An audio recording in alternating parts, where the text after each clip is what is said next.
কই তুমি আমার বউ হয়ে পালিয়ে এসে অন্য ছেলেকে বিয়ে করছো? আমি ওকে ছাড়া বাঁচবো না স্বামী। ঠিক আছে, ওকে ডাকো। ও ঝিঙা বেরিয়ে এসো তো। আরে এ তো একটা মেয়ে, তুমি মেয়ে হয়ে একটা মেয়ের সংসার নষ্ট করছো। তুমি পারবে একটা বাচ্চার জন্ম দিতে? আমি বাচ্চা চাই না, আমি খইকে চাই।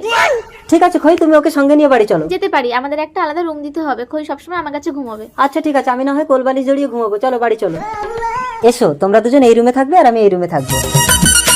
কিছুদিন পর। কি হলো ঝিঙা, তুমি বমি করছো কেন? দেখি দেখি, তোমার পেটে তো বাচ্চা। আমি না, তোমার জন্য আমি পুরুষের সঙ্গ ছাড়লাম আর তুমি পরপুরুষের সঙ্গ ধরেছো। বলো কার সাথে কি করেছো?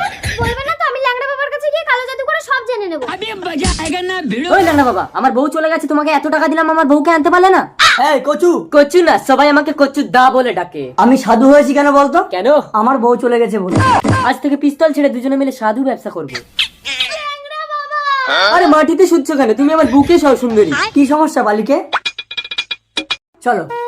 আসুন বাবা। ল্যাং ল্যাং ল্যাংড়া কচু গোলগন্ডি কাট। কিট কিট কিট কিট কিট কিট কিট। হ্যাঁ, এবার তোর মেয়ে স্বামীকে ডাক। ও ঝিঙা বেরিয়ে এসো তো। দেখি দেখি। আরে এই তো আমার বউ। দেখেছিস, ল্যাংড়া বাবার আশীর্বাদ থাকলে মাসিক ফেরত পাবি। কিন্তু প্রেগনেন্ট হলো কি করে? সেটা আমি দেখছি। এই তোর ঘরে কজন পুরুষ থাকে? একজন, শুধু আমার স্বামী, কিন্তু সে তো আলাদা ঘুমোয়। জটিল সমস্যা। ল্যাং ল্যাং ল্যাংড়া কালো জাদুর দ্বারা এই গাজরটাকে মোচড় দিলে আসল আসামি ঠিক জায়গায় ডান করে বেরিয়ে আসবে। সোনা ব্যাংক কলা ব্যাংক খাবি ল্যাংড়ার ল্যাং।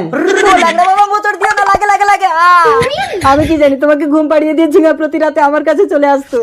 এই বাড়ি চলো। ঝিঙা, আমি খইকে ছাড়া বাঁচবো না কচু। ঠিক আছে, ওকে নিয়ে চলো। কই আমার? ওই আমার বউকে নিয়ে যাবি না? আমার বউটার কি অবস্থা করেছিস? আমি শোধ নেবো না।